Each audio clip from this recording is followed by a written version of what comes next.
वबरकातहू। नाजरीन, आरएनए की टीम आज पहुंची है डाक बंगलो अच्छाबल में और आज हमारे साथ जुड़े हैं भारतीय जनता पार्टी के जनरल सेक्रेटरी मोहम्मद मकबूल गनाई। सर, आपका तहे दिल से खुशामदीद, आपका शुक्रिया हमारे साथ जुड़ने के लिए।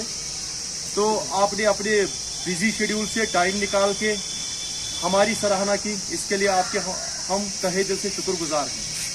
तो इनसे हम लोग जानना चाहेंगे सर कि भारतीय जनता पार्टी की हुकूमत सेंट्रल गवर्नमेंट में काफ़ी टाइम से चल रही है, तो आप मुझे बताइए कि स्टेट के अंदर आपका क्या कंट्रीब्यूशन रहा है, बीजेपी का क्या कंट्रीब्यूशन रहा है स्टेट के अंदर से। सबसे पहले मैं वसीम साहब कहना चाहता हूँ कि बड़ी खुशी हुई आज। आप एक पढ़े लिखे होने के साथ साथ एक अच्छे खानदान से हो, वो मैं जानता हूँ। और जर्नलिज्म में आप जैसे लड़के एक्टिवेट होना, मैं समझता हूँ कि जैसे भारतीय जनता पार्टी चाहती है कि जम्मू कश्मीर में बाहर ही बाहर आए और आप जैसे लड़के लोगों के मसाइल को लेके आगे आए, उसके लिए मैं आपका शुक्रिया करूँ। As district general secretary BJP Anantnag, आज मैं अपने फ़राइज़ अंजाम दे रहा हूँ और साथ साथ में डेवलपमेंटल सेक्टर में एज बीडीसी वाइस चेयरमैन भी पंचायत में फ़राइज़ अंजाम दे रहा हूँ। जहाँ तक आपने भारतीय जनता पार्टी का सवाल किया कि हमारे मुल्क हिंदुस्तान में भारतीय जनता पार्टी की गवर्नमेंट है और क्या असर रहा है जम्मू कश्मीर में, क्या हुआ है बदलाव जम्मू कश्मीर में, ये आप शायद मुझे पूछना चाहते थे, मैं यही समझा। वसीम साहब, मैं आपको बताना चाहता हूँ और आपकी चैनल के माध्यम से पूरे जम्मू कश्मीर के क्या हिंदुस्तान के आवाम को बताना चाहता हूँ। मैं मोहम्मद मकबूल गनाई 90s में मैं कम से कम 14 प्लस था, 15 प्लस था और इतना शऊर था, समझ था कि मैंने हालात देखे। और 90s से लेके आज तक जितने भी political trends, political cracks, political system, वो भी शायद हम देख चुके हैं। और साथ साथ जो यहाँ अनरेस्ट था, हालात खराब थे, वो भी हम देख चुके हैं। इसलिए हम कह सकते हैं कि उन हालात में और आज के हालात में, उस सिस्टम में और आज के सिस्टम में कितना फर्क हुआ है। वसीम साहब, मैं आपको ऐसे बताऊं कि जम्मू कश्मीर के जो पुराने पॉलिटिकल सेटअप, मैं किसी को कोसूंगा नहीं, बट हकीकत बयान करूंगा और ना मुझे किसी के साथ कोई जाती रही। पिछले जितने भी साल यहाँ गवर्नमेंट के हो गए, आज की डेट में जब भारतीय जनता पार्टी ने यहाँ परचम संभाला, जब भारतीय जनता पार्टी ने यहाँ अपना सेटअप संभाला और सेटअप संभालने के बाद ही साथ साथ ही दो चेंजेस जो कि अचानक आ गए, उसमें यहाँ पंचायत राज हो गया, जिस पंचायत राज को कभी पुराने गवर्नमेंट पनपने नहीं देगा। और एक्सीडेंटल अगर कभी पंचायत राज हुआ भी था तो एमएलए के हाथ में, और नाम के लिए सरपंच जाना जाता था तो पंचों का तो कोई इल्म नहीं था। और ग्राम सभाएं, वार्ड सभाएं, विलेज कमेटीज, ये चीज़ें तो हमें कभी दिखाई नहीं। जब भारतीय जनता पार्टी का यहाँ परचम जम गया और हम लोगों ने थाम लिया, पब्लिक ने थाम लिया और ज़मीन पे जब काम शुरू हो गया, तो उस सूरत में लोगों को दिखा भाईजान पिछले हालात में और आज के हालात में फर्क क्या है, पिछले डेवलपमेंट में और प्रेजेंट डेवलपमेंट में फर्क क्या है। ये लोग, ये हमने नहीं, भारतीय जनता पार्टी के लीडर्स ने नहीं, बट आम लोगों ने कहना शुरू कर दिया। जब आम लोगों ने कहना शुरू कर दिया तो महकमा जात ने ये सोचा, ये समझा कि अब लोग जाग गए। चाहे सरकारी स्कीमें हैं, चाहे पंचायत वाली स्कीमें हैं, चाहे ग्राम सभाज हैं, उनके जरिए ये सेटअप जब फैलता गया तो ये सबसे पहला फायदा यहाँ जम्मू कश्मीर में आया। दूसरी बड़ी बात जो भारतीय जनता पार्टी की नेतृत्व में और नरेंद्र भाई मोदी की क़ियादत में, हमारे ऑनरेबल होम मिनिस्टर साहब की क़ियादत में और पूरी भारतीय जनता की पार्टी की टीम जो सेंट्रल गवर्नमेंट में बैठी है और जो गवर्नमेंट से बाहर हमारा ऑर्गेनाइजेशनल सेटअप है और जम्मू कश्मीर का ऑर्गेनाइजेशनल सेटअप है और हमारे डिस्ट्रिक्ट का ऑर्गेनाइजेशनल सेटअप है जिसकी हम बात करते हैं, तो इन सब ने जब मिल के काम किया और पब्लिक के पास गए, स्कीमें लेके गए और पब्लिक ने हमें तोहफे के तौर पर एक चीज दे दिया, वो दीजिए अमन, शांति। आप देखते हो स्टून पेल्टिंग आज की डेट में तो कहीं नहीं है। आज की डेट में कहीं जो कैलेंडर निकलता था, कहाँ से निकलता था, कहाँ से आता था, लेकिन आप थोड़े उस टाइम बच्चे थे, बट कैलेंडर यहाँ निकलता था। जब कैलेंडर निकलता था तो शादियों का डेट हमें चेंज करना पड़ता था। ऑपरेशन होता था, किसी गरीब का डेट मिला हुआ होता था और वो ऑपरेशन का डेट चेंज करना पड़ता था। वो कैलेंडर आज तो नहीं दिखते हैं, वो आज कैलेंडर नहीं है। आज माशाल्लाह आज संडे का दिन है। मैं अभी आज संडे के दिन भी पार्टी की हिदायत पे यहाँ संसुमा में हमारी मीटिंग थी, तेलवनी में गया, 2-4 जगहों पे गया, क्योंकि डिस्ट्रिक्ट प्रेसिडेंट साहब ने मुझे हिदायत करी थी कि आज की डेट में पब्लिक मीटिंग फलानी फलानी फलानी जगह पे है।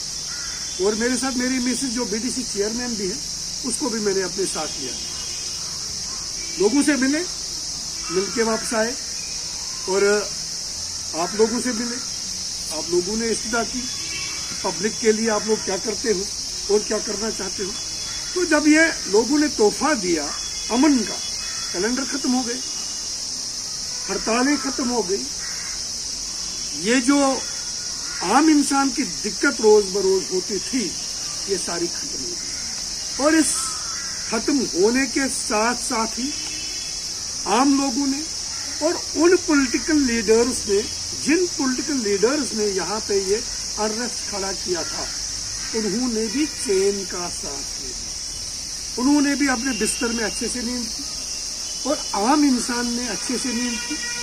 और अगर मैं आपसे सवाल करूं कि आप जैसे लोग पढ़ते थे और 9 बजे के बाद घर में कोई लाइट ना हो, बाहर पता नहीं कौन आता था, लाइट बंद की जाती थी और पढ़ाई खत्म होती थी। और माशाल्लाह आज पूरी रात आप लाइटें जला के रखो, बच्चे पढ़ते हैं। लोग अब माँ बाप बच्चों को आज बोलते भाई रात के 3 बजे है सो जाओ, बोलते नहीं मुझे पढ़ना है, मुझे कुछ बनना है, मुझे IAS KS करना है। भले ही वो जर्नलिस्ट आपकी तरह बने, भले ही वो कल पॉलिटिकल लीडर बने, IAS बने, KS बने, लेकिन कौम का एक अच्छा नुमाइंदा बन सकता है। ये चीज भारतीय जनता पार्टी की नेतृत्व में और भारतीय जनता पार्टी ने दिया है, इसका क्रेडिट लोग दे रहे हैं। इसके आगे आप चलिए। बबू साहब, आगे बढ़ते हैं। हम लोग जानना चाहेंगे कि क्या कुछ स्कीम्स हैं सेंट्रल गवर्नमेंट की special union territory of Jammu and Kashmir के लिए। आर्टिकल 370 के स्क्रैप होने के बाद एक उम्मीद लगाई है कश्मीरी जनता ने कि कुछ बदलाव आएगा, कुछ चेंज होंगे। क्या स्कीम्स हैं जो भारतीय जनता पार्टी सेंटर से बना रही है और क्या स्कीम्स का फायदा यहाँ के पब्लिक को मिलेगा और कौन सी स्कीम्स हैं, उन स्कीम्स के बारे में थोड़ा रोशनी डालिए। देखिए वसीम साहब, मैं आपको बताना चाहता हूँ कि अगर मैं स्कीम्स के बारे में आपको बताने लगूं तो सुबह से शाम तक ना मैं थक जाऊंगा ना स्कीम्स खत्म हो जाएगी। मैं कुछ गिनने चिन्ने स्कीमों का नाम बताऊंगा जो इस टाइम चल रही और कुछ स्कीमें आगे बन भी रही होंगी। सबसे पहली बात, अभी मैं किसी जगह से होके आया, वहां पे एक लेडी थी जिसमें कोई बीमारी थी और वो इतने परेशान हो गए थे कि पता नहीं इसमें 1 लाख 2 लाख 3 लाख का खर्चा आ रहा है। और जब मैं वहां पे गया, मैंने उनको बोला भाई मामला क्या है, खैर-ओ-आफियत पूछ ली। और इसके साथ साथ पेशेंट ने मुझे बताया कि मुझे इल्म नहीं था कि मेरा ये जो गोल्डन कार्ड है, मुझे पता नहीं था कि मैंने बनाया हुआ था। हम ढूंढ रहे थे, लेकिन कल मुझे गोल्डन कार्ड मिला और उसी टाइम मैंने अपने बीमारी को रुखसत कर दिया कि 5 लाख तक नरेंद्र भाई मोदी ने मुझ गरीब औरत को ये सुविधा रखी है, जिससे मैं इस बीमारी का खात्मा करने में कामयाब हो जाऊंगी और अपने अयाल में बड़े दम खम से रहूंगी। ये भी एक स्कीम। आगे आप चलिए, हम मुस्लिम डायनास्टी के हैं, क्योंकि जिस हिंदुस्तान में हम रहते हैं माशाअल्लाह दुनिया में ये वाहिद मुल्क है जहाँ मजहब की आज़ादी, मुल्क की आज़ादी, बोलने की आज़ादी, कहने की आज़ादी सबको। इसलिए मैं कह रहा हूँ क्योंकि मैं मुसलमान, हमारे कुरान ने हमें हिदायत करी है, हमारे नबी पाक सल्लल्लाहु अलैहि वसल्लम ने हमें हिदायत करी है कि उस जमाने से उसने एक स्टेप लिया कि बेटी को मत मारो, बेटी को बचाओ और बेटी को दीनी तालीम दे दो और दुनियावी तालीम दे दो। माशाअल्लाह पुराने ज़माने के हाकिमों ने और हुकूमत ने इस स्टेप को नहीं ले लिया, और भारतीय जनता पार्टी की क़ियादत में और हमारे ऑनरेबल प्राइम मिनिस्टर ने यही स्टेप ले लिया कि बेटी को बचाओ फिर बेटी को पढ़ाओ, ताकि एक तरक्की याफ्ता कौम पैदा हो जाए। और जो ये वुमेन्स वायलेशन, ह्यूमन वायलेशन, जो ये वुमेन्स एम्पावरमेंट नहीं थी, एक औरत और एक मर्द शाना बशाना मुल्क को चलाए, शाना बशाना तरक्की करे, शाना बशाना अपने मजहब में जो जिस मजहब पे है उस पर अमल करे, उस चीज़ के लिए एक। आगे चलिए, मुल्क का दारोमदार, मुल्क की तरक्की का दारोमदार किसान पे है। अगर किसान नहीं तो मुल्क नहीं, अगर किसान नहीं तो अनाज नहीं, अगर अनाज नहीं तो इंसान कहाँ पलेगा।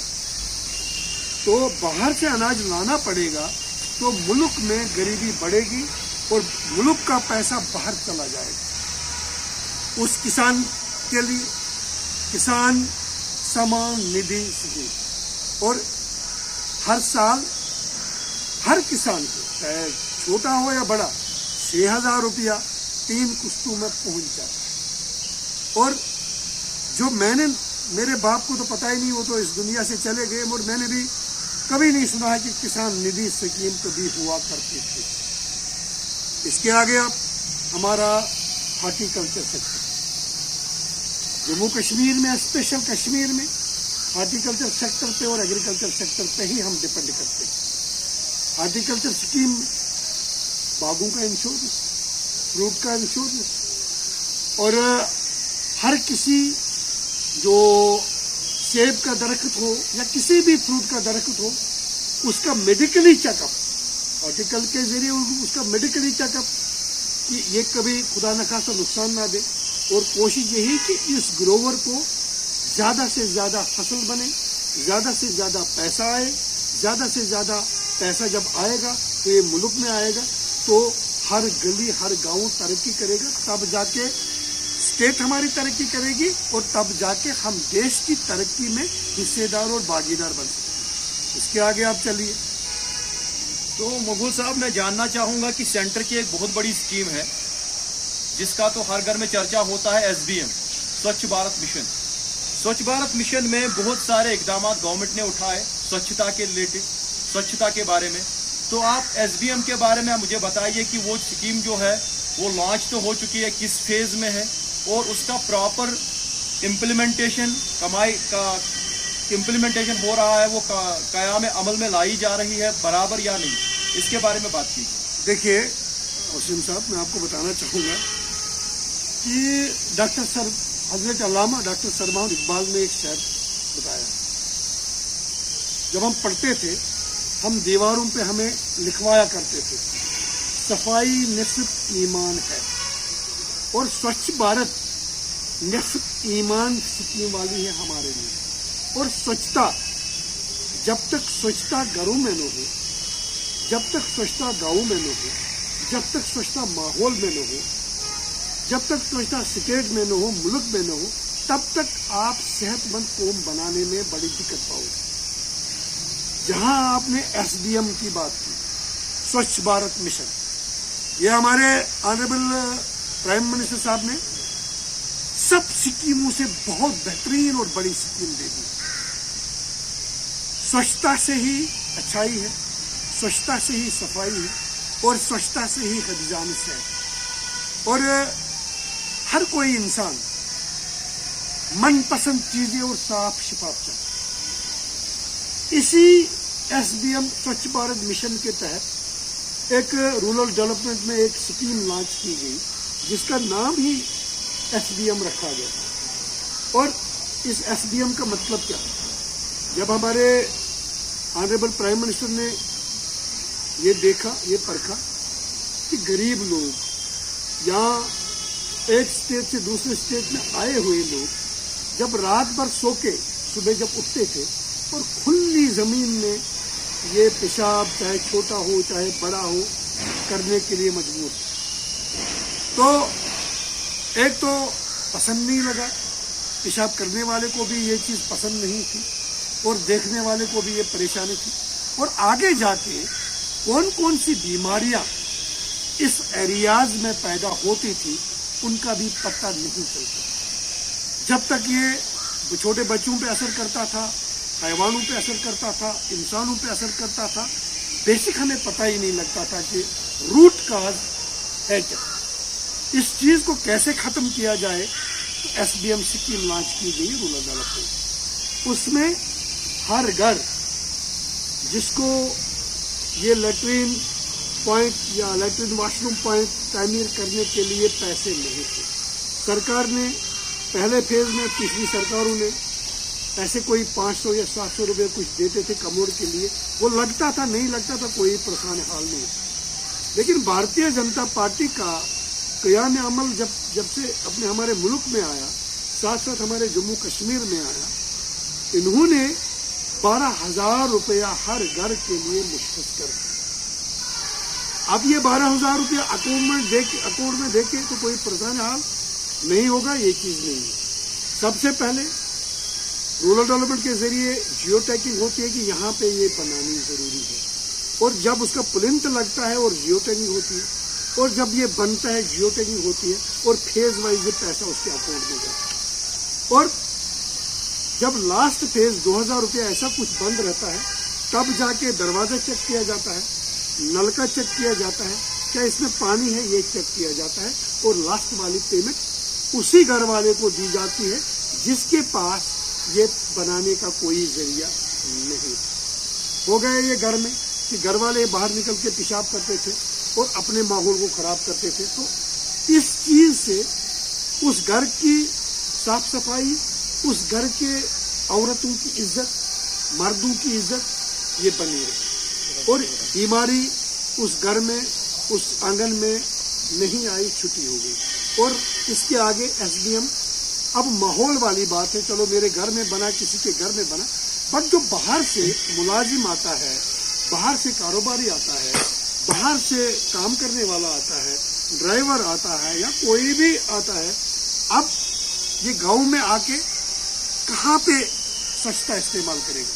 उसके लिए रूरल डेवलपमेंट में 3 seated, 4 seated, 5 seated latrine bathroom हर गांव में, हर पंचवाड़ में बनाए। और बेहतर रहता अगर ये सवाल आप मेरे बदले उन एसडीएम वालों से करते जिन्होंने इसका लाभ लिया है। और मैं कहता हूं, मैं वसूख से कहता हूं, अगर 100% अभी कवर नहीं हुआ है, लेकिन 85% के नीचे भी नहीं। अब जो 15% लोग रहे, उनमें से चंद लोगों ने पहले बनाया था और बोलते थे कि इसी का पैसा निकल जाएगा, लेकिन सरकार का तो अलग एक रूल और शेड्यूल होता है, रूल ऑफ लॉ तो अलग होता है, क्योंकि ये जमीन से लेके बनाना पड़ता है। वो 10-15% लोग अभी हैं जिनमें से ये रह चुका है, और स्कीम अभी जारी है और जारी रहेगी। इसके साथ साथ स्वच्छता में भी आपको बताऊं, सेग्रीगेशन शेड हर पंचायत हल्के में एक बड़ा सेग्रीगेशन शेड बन गया। और जिस एरिया से मैं बिलोंग करता हूं, मेरा ये अछबल ब्लॉक 27 हल्कों पे है, और 27 के 27 में सेग्रीगेशन शेड बने, और वो सेग्रीगेशन शेड 3 खानों में बना, जिसमें किसमें वेट, किसमें लोहे का, और सब पूरे गांव का ये जमा करके उसको फिर वहाँ पे अलग अलग खानों में रखा जाता है, और पूरे ब्लॉक में कंट्रैक्टर आ जाएगा और वो वहाँ से उठा के ले जाएगा और कंपनीज में जहाँ जहाँ उसको डालना है वहाँ पे डलवाया जाएगा। और इसी के साथ साथ मैं वसीम साहब आपको बताऊं कि सोप पिट्स बने, जो हमारे घरों से, किचन से जो निकलता था, बाथरूम से जो निकलता था, या कभी बारिश की वजह से मकान का जो पानी आता था, ये धीरे धीरे नालियों में जाके, गंदी नालियों में जाके और वहाँ नदियों में जाता था। इनको हम सरकार ने, रूरल के जरिए भारतीय जनता पार्टी की सरकार ने इनको वो शेड बनाए, वो मतलब गड्ढे बनाए, सोप पिट्स बनाए, और आपके घर से जो निकलेगा और घर के बाहर ज़मीन में दफन हो जाएगा, और वो जो पीने लायक पानी था वो भी गंदा नहीं हो जाएगा। एक तो वो सही रहेगा, दूसरा माहौल ठीक होगा, और तीसरा इसका ये फायदा है कि जो ग्राउंड वाटर की लेवल है, वो ग्राउंड वाटर की लेवल आज वर्ल्ड में कम होती जा रही है, साथ साथ हमारे इंडिया में भी कम होती जा रही है। इस स्कीम के जरिए ये ग्राउंड वाटर ये अप हो जाएगा, और जो ज़ाया होता था वो ज़मीन के अंदर मौजूद रहेगा, ज़ख़ीरा रहेगा, और ग्राउंड वाटर कल इसी को हम पीने के लायक इस्तेमाल करेंगे, इसी को हम किसी और फैक्ट्री में इस्तेमाल करेंगे, और हमें इस चीज़ की भी कमी पूरी हो जाएगी। और ये जो SBM का मामला है, स्वच्छ भारत, और इसी स्वच्छ भारत का के ये कड़ियाँ जो कि आज के दिन में आपको कहीं भी दिखेगी। हाँ, स्कीम तो नहीं है, हर घर भी इस्तेमाल नहीं हो रही है, चलता है आगे। इंशाल्लाह आने वाले 5 सालों में, जो कि आने वाले 5 साल है, इलेक्शन हो रहे हैं पंचायत के भी, अब आपको बिल्कुल वाज़ेह फर्क नजर आएगा। जो इस गाँव को हम गाँव कहते थे और टाउन में जाके सहूलियतें देखते थे, उस गाँव में आप टाउन और गाँव में कोई फर्क नहीं पाओगे। टाउन में भी साफ सफाई होगी और हर गाँव में भी साफ सफाई होगी। अब गाँव की बात छोड़ो वसीम साहब, मैं आपको एक उदाहरण देता हूँ। मैं यहाँ वेरीनाग वाले साइड और अपने इस इलाके यहाँ चित्रकूट वाले साइड गया, क्योंकि पूरी बस्ती पहाड़ों में रहती है, वहाँ सस्ता है, वहाँ SBM है, वहाँ ये सारी चीज़ें लोगों में धीरे धीरे तो जानकारी आती है। ये बहुत बड़ा फायदा अगर मिलने वाला है तो उनको, वो तो स्वच्छ भारत स्कीम से मिलेगा। और साथ साथ सरकार चाहता है कि हर महकमे में जितनी भी स्कीमें हैं, अवेयरनेस आम इंसान में, अवेयरनेस यूथ में ज़्यादा हो। उस चीज़ के लिए आज की डेट में सरकार कुछ ऐसा सोच रही है कि ये अवेयरनेस कंपलसरी बन जाए। इससे पहले कि स्कीम को लॉन्च किया जाए, इससे पहले कि स्कीम के फवायदे ज़मीन पे दिए जाए, उससे पहले कि अवेयरनेस के लिए ये कंपलसरी बने, स्कीम के बारे में अवेयर लोगों को करे, ताकि स्कीम आते आते आम इंसान जाग चुका होगा, वो इसका लाभ ले सके। तो मकबूल साहब, सवालात का सिलसिला जारी रहेगा। कुछ और सवाल मैं आपसे पूछना चाहूँगा। जैसा कि रिसेंटली एक मास रिजिग्नेशन का प्रस्ताव सेंट्रल गवर्नमेंट के सामने, जितने भी स्टेट के अंदर, कश्मीर प्रोविंस के अंदर जितने भी नेता, भाजपा के नेता हैं, उन्होंने एक प्रस्ताव रखा था, बीजेपी के नेताओं ने, कि हम एक मास रिजिग्नेशन करेंगे। तो उस मास रिजिग्नेशन का क्या मुद्दा था और क्या वो मुद्दे आपके माने गए? क्या वो चीज़ सेंट्रल गवर्नमेंट ने एग्री की या नहीं की? उसके बारे में आप क्या क्या कहना? देखिए वसीम साहब, सबसे पहले मैं आपको बताना चाहता हूँ, ना कोई रिजिग्नेशन थी, ना कोई मास रिजिग्नेशन। चलाने वालों ने क्या चला दिया मुझे पता नहीं, और इस चीज़ का मेरे ख्याल से बड़े लोग जवाब दे सकते हैं, क्योंकि मीटिंग में, दोनों मीटिंग में मैं मौजूद था as district general secretary Anantnag. Resignation का कोई सवाल ही पैदा नहीं होता, क्योंकि हम एक एहतिसाब कर रहे थे अपने आप को कि भारतीय जनता पार्टी ने, भारतीय जनता पार्टी की क़ियादत ने कश्मीर टीम को जो जिम्मेदारियां दी थी कौम के लिए, जम्मू कश्मीर के अवाम के लिए जो जिम्मेदारियां हमें मिली थी, उसमें हम कितने % कामयाब हो गए और कहां कहां हमें उसमें दिक्कत है।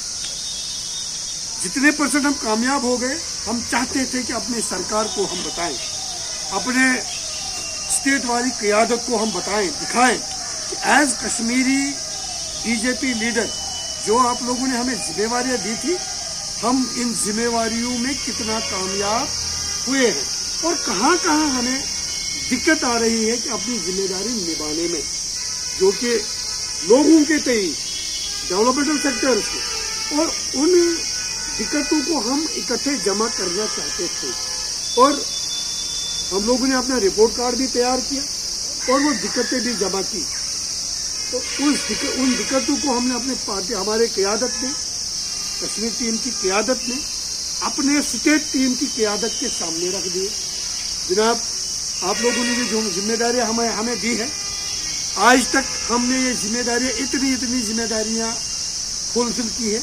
पब्लिक के पास गए, मीटिंगें की, भारतीय जनता पार्टी का जो मिशन था लोगों के पास भेजा, उनको लेके गए, और वहां से हमें कौन कौन सी दिक्कत आती है किसी काम को करने में, अफसर के पास जाने में या किसी और को, उन दिक्कतों को हमने जमा कर दिया और अपने पार्टी के सामने रख दिया।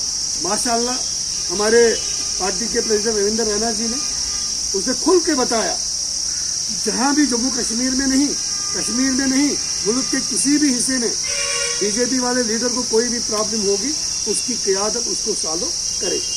अब जो ये माहौल बनाया गया, भारतीय जनता पार्टी के कश्मीरी लीडर रिजाइन कर रहे हैं, हम लोगों ने ये जानबूझ के किया कि उसको कॉन्फिडेंस से रखा जाए, ताकि जो हमारे भारतीय जनता पार्टी के जो बाकी पॉलिटिकल दुश्मन हैं, वो तो उनका दिमाग तो खराब हो ही चुका है। एक दिन हमारी मीटिंग से भी खराब हो गया, हमें मजा उसमें आया। बाकी कोई ना रिजिग्नेशन न कभी होगी, न कभी थी, ना भारतीय जनता पार्टी का कोई लीडर ये चीज सोच सकता है। हमारे यहाँ स्टेट वाइस प्रेसिडेंट सोफी साहब हैं, हमारे स्टेट प्रेसिडेंट हमारे रविंद्र रैना जी है, जनरल सेक्रेटरी अशोक पोल जी है, और जितनी भी क़यादत है उनको पता है कि ये भारतीय जनता पार्टी के 30 साल ट्रेनिंग किए हुए कमांडोज है। ये न कभी पीछे हटेंगे, न कभी झुकेंगे, न कभी गिरेंगे, और भारतीय जनता पार्टी के परचम को जहां जिस जगह पे गाड़ देंगे, उस जगह पे वो तवारीख बन जाएगी। अब आगे पीछे लोग क्या कहेंगे, लोग नहीं कहते हैं, और बनाने वाले जो कहेंगे ना, तो ये ड्रामा है। हमें मजा आता है, वो यार उसी मामलात में पड़े रहे, वो हम लोगों की खिदमत करते रहे। तो मकबूल साहब, आपसे और जानना चाहेंगे कि आने वाले पंचायत इलेक्शंस के लिए भारतीय जनता पार्टी का क्या मैनिफेस्टो है, क्या तैयारियां हैं आपकी, क्योंकि आने वाले पंचायत इलेक्शंस तो काफी जोरों शोर से होने वाले हैं, तो उनके लिए आपकी क्या तैयारियां हैं, क्या मैनिफेस्टो रहेगा आपका? बिल्कुल, देखिए वसीम साहब, आपको भी और आपकी चैनल की माध्यम से, वसादत से, मैं तमाम जनरल पब्लिक को, आवाम को बताना चाहता हूँ कि आपको पता चल चुका है, यहाँ 3 tier system Bharatiya Janata party ने ही पंचायत का लाया, जो न कभी आया था। अगर यहाँ 370 होता, अगर गवर्नमेंट कोई और होती, और क़यामत तक ये सिस्टम यहाँ कभी नहीं आता। इस चीज को लेके आवाम को सोचना चाहिए। भारतीय जनता पार्टी चाहती है कि आगे जो पंचायत इलेक्शन आए, सबसे भारतीय जनता पार्टी का यही कहना है, हमारे लीडर्स का यही कहना है, हमारे ऑनरेबल प्रधानमंत्री का यही कहना है कि घरों से निकलो और 100% वोटिंग कर दो। पहली बात, घरों से निकलो, 100% वोटिंग कर दो, और अपने गांव में पढ़े लिखे लोगों को आगे लाओ। जो इंसान सरकारी स्कीमों को जानता है, पहचानता है, जो माहौल को जानता है, पहचानता है, माहौल को देख के अपने गांव की तरक्की कराना चाहता है, उसको आगे लेके आओ, उसको सरपंच बनाओ, पंच बनाओ, बीडीसी बनाओ, डीडीसी बनाओ। भारतीय जनता पार्टी ने कभी नहीं कहा कि हम यहीं से नाम देंगे मोहम्मद मकबूल गनाई को पंच बनाओ या सरपंच बनाओ।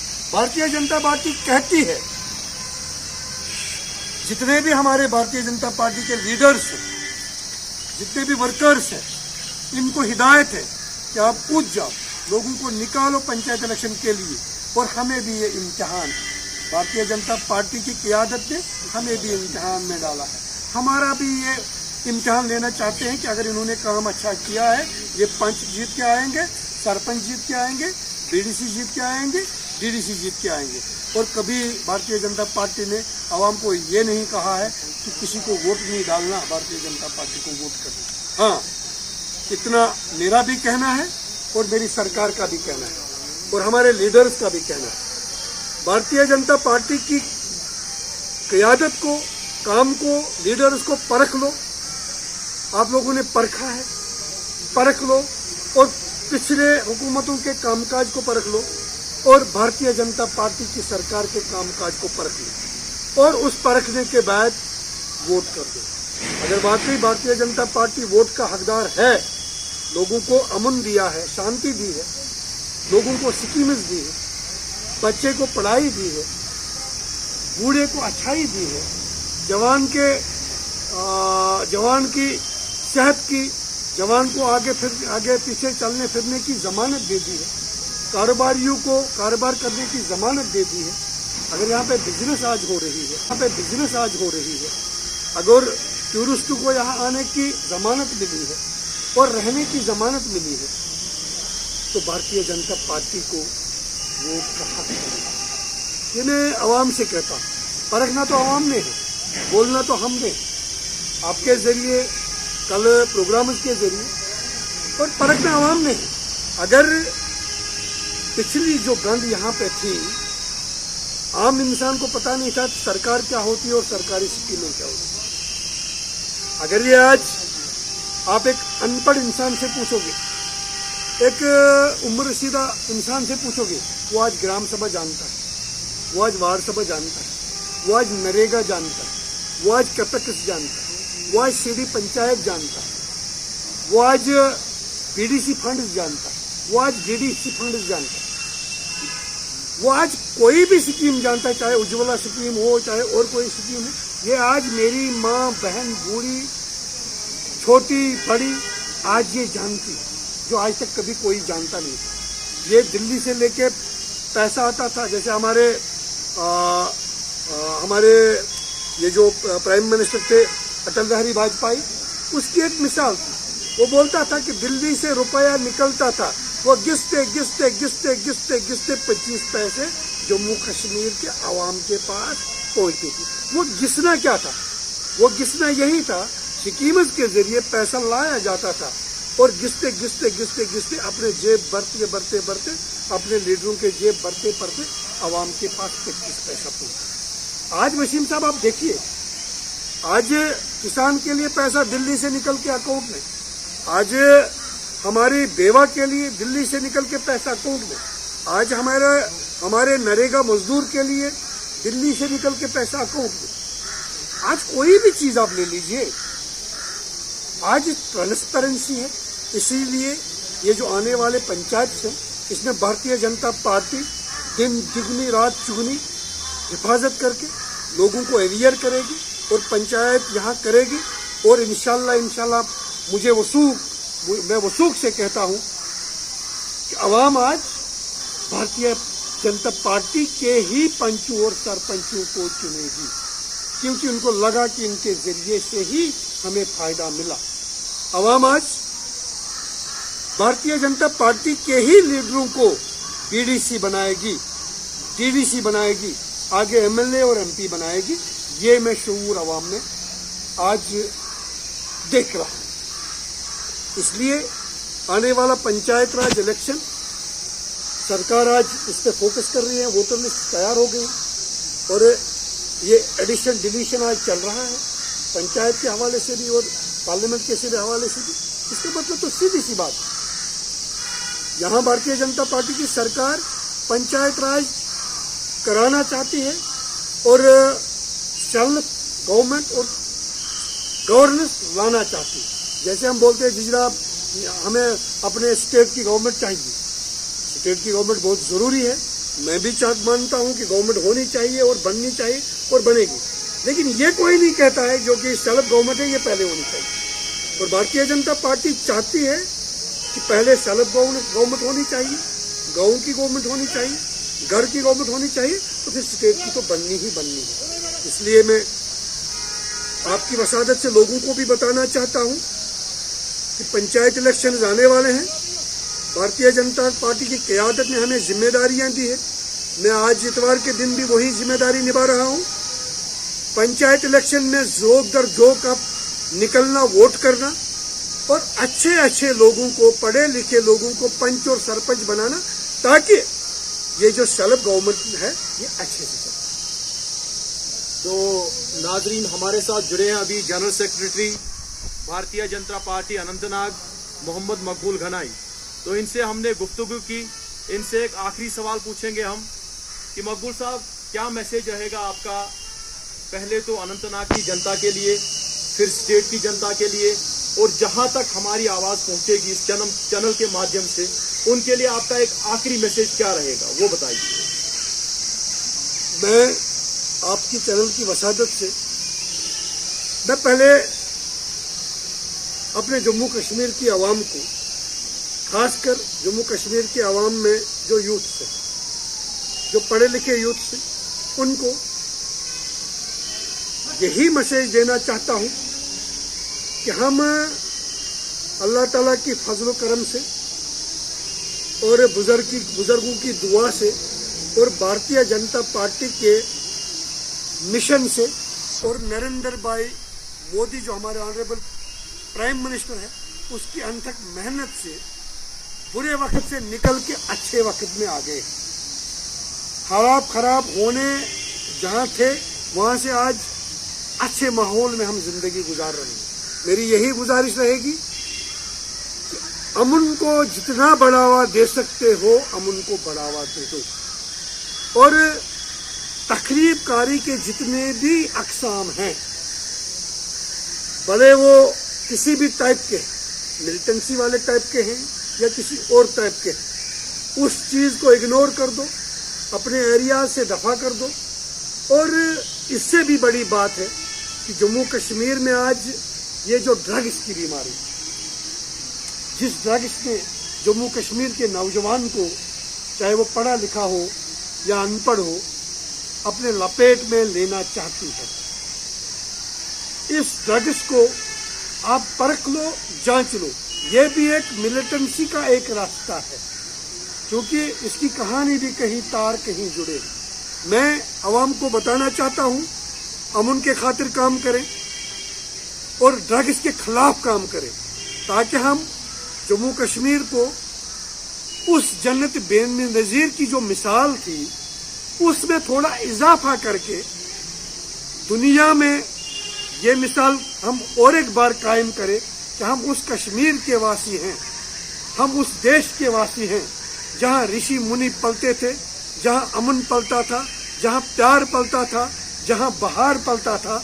उसको हम दोबारा यहाँ पे पनपने दे और भारतीय जनता पार्टी जैसे पार्टियों को साथ दे के इस जम्मू कश्मीर को तरक्की याफ्ता बना के अपने हिंदुस्तान को तरक्की की बुलंदियों पे ले जाके, जैसे आज चंद्रयान पूरे दुनिया में नंबर 1 पे है, मैं चाहता हूं कि पूरी कौम जम्मू कश्मीर को चंद्रयान जैसा खिताब दे।